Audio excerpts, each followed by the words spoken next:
ಪ್ರಧಾನಿ ನರೇಂದ್ರ ಮೋದಿ ಅವರಿಂದು ಸೆಷಲ್ಸ್ ರಾಷ್ಟ್ರೀಯ ಅಸೆಂಬ್ಲಿಯನ್ನು ಉದ್ದೇಶಿಸಿ ಮಾತನಾಡಿದರು. ಶಾಸನಸಭೆ ಉದ್ದೇಶಿಸಿ ವಿಶೇಷ ಭಾಷಣ ಮಾಡಿದ ಅವರು ಸೆಷಲ್ಸ್ ಮತ್ತು ಭಾರತ ಅಭಿವೃದ್ಧಿಯನ್ನು ಉತ್ತೇಜಿಸುವ ಮತ್ತು ಸಮಕಾಲೀನ ವಾಸ್ತವಗಳಿಗೆ ದನಿಯಾಗುವ ಹೊಣೆಯಾಧಾರಿತ ಜಗತ್ತನ್ನು ಬಯಸುತ್ತವೆ. ಹವಾಮಾನ ಉಪಕ್ರಮಗಳು ಜವಾಬ್ದಾರಿ, ನ್ಯಾಯ ಮತ್ತು ಸಮಾನತೆಯ ಆಶಯಗಳಿಂದ ನಿರ್ದೇಶಿಸಲ್ಪಡಬೇಕು ಎಂದು ಅಭಿಪ್ರಾಯಪಟ್ಟರು. ಭಾರತ ಮತ್ತು ಸೆಷಲ್ಸ್ನ ಸಹಯೋಗ, ಸಹಕಾರ ಮತ್ತು ಬಾಂಧವ್ಯ ಕೇವಲ 50 ವರ್ಷಗಳದ್ದಲ್ಲ. 1770ರಷ್ಟು ಹಿಂದೆಯೇ ಭಾರತೀಯರು ಸೆಷಲ್ಸ್ನೊಂದಿಗೆ ಸಾಗರೋತ್ತರ ಬಾಂಧವ್ಯ ಹೊಂದಿದ್ದರು. ಹಿಂದೂ ಮಹಾಸಾಗರದ ಕುರಿತಾದ ಭಾರತದ ದೃಷ್ಟಿಕೋನದಲ್ಲಿ ಸೆಷಲ್ಸ್ ವಿಶೇಷ ಸ್ಥಾನವನ್ನು ಹೊಂದಿದೆ. ಆ ನಂಬಿಕೆ ಇದೀಗ ಮತ್ತಷ್ಟು ಮಹತ್ವ ಪಡೆದಿದ್ದು ಹಿಂದೆಂದಿಗಿಂತಲೂ ಬಲವಾಗಿದೆ ಎಂದು ಹೇಳಿದರು. ಹಿಂದೂ ಮಹಾಸಾಗರವು ಭಾರತ ಮತ್ತು ಸೆಷಲ್ಸ್ ಅನ್ನು ಬೇರ್ಪಡಿಸುವುದಿಲ್ಲ, ಬದಲಾಗಿ ಎರಡೂ ದೇಶಗಳನ್ನು ಸಂಪರ್ಕಿಸುತ್ತದೆ. ಪರಿಸರ ಸಂರಕ್ಷಣೆಗಾಗಿ ನಿರಂತರ ಪ್ರಯತ್ನಗಳನ್ನು ಮಾಡುತ್ತಿರುವ ಎಲ್ಲರನ್ನೂ ಇದು ಪ್ರೋತ್ಸಾಹಿಸುತ್ತದೆ ಎಂದು ತಿಳಿಸಿದರು. ಭಾರತವು ತನ್ನ ತೀರಗಳನ್ನು ಮೀರಿ ವಿಸ್ತರಿಸಿರುವ ದಿಗಂತವನ್ನು ಹೊಂದಿರುವ ಬಾಂಧವ್ಯವನ್ನು ಬಯಸುತ್ತದೆ. ವಿವಿಧತೆಯಲ್ಲಿ ಏಕತೆ ಎಂಬುದು ಸೆಷಲ್ಸ್ನ ಸಾಂಸ್ಕೃತಿಕ ಅಸ್ತಿತ್ವವೂ ಆಗಿದೆ.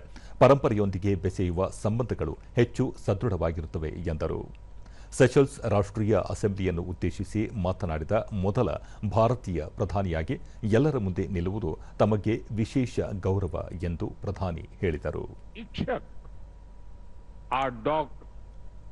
At Port Victoria to celebrate the Golden Jubilee with you. The passage of 50 years has changed many things,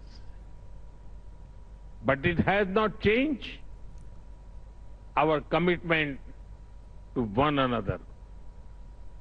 For decades, our defense forces, Coast Guards, and maritime agencies have trained and worked closely together. India deeply values the professionalism and dedication of the Seychelles Defense Forces and the Seychelles Coast Guard. Seychelles ಪ್ರವಾಸದಲ್ಲಿ ಇರುವ ಪ್ರಧಾನಿ ನರೇಂದ್ರ ಮೋದಿ ಅವರಿಗೆ ಅಲ್ಲಿನ ಸರ್ಕಾರ ಪರಮೋಚ್ಚ ಪುರಸ್ಕಾರವಾದ guardian of the blue horizon ಪ್ರಶಸ್ತಿ ನೀಡಿ ಗೌರವಿಸಿದೆ.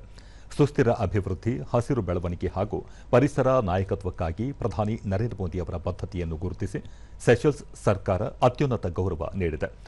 ಸೆಷಲ್ಸ್ ತನ್ನ 50ನೇ ರಾಷ್ಟ್ರೀಯ ದಿನವನ್ನು ಆಚರಿಸಿಕೊಳ್ಳುತ್ತಿರುವ ಸಂದರ್ಭದಲ್ಲಿ ಈ ಪ್ರಶಸ್ತಿ ನೀಡಿರುವುದು ವಿಶೇಷವಾಗಿದೆ.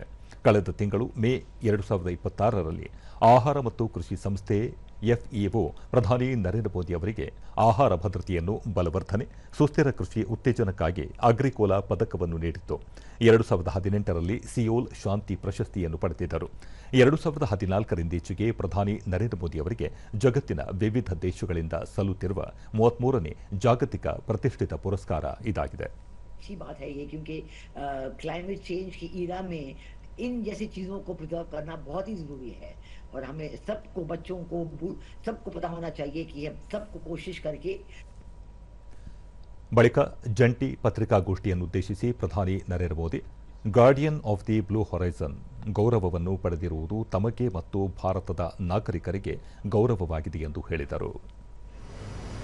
अत्यंत हर्ष का विषय है. मैं इस सम्मान को विनम्रतापूर्वक स्वीकार करते हुए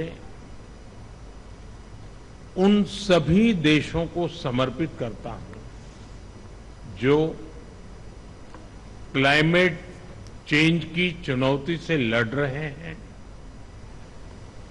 और पर्यावरण संरक्षण को भावी पीढ़ियों के प्रति अपना दायित्व मानते हैं.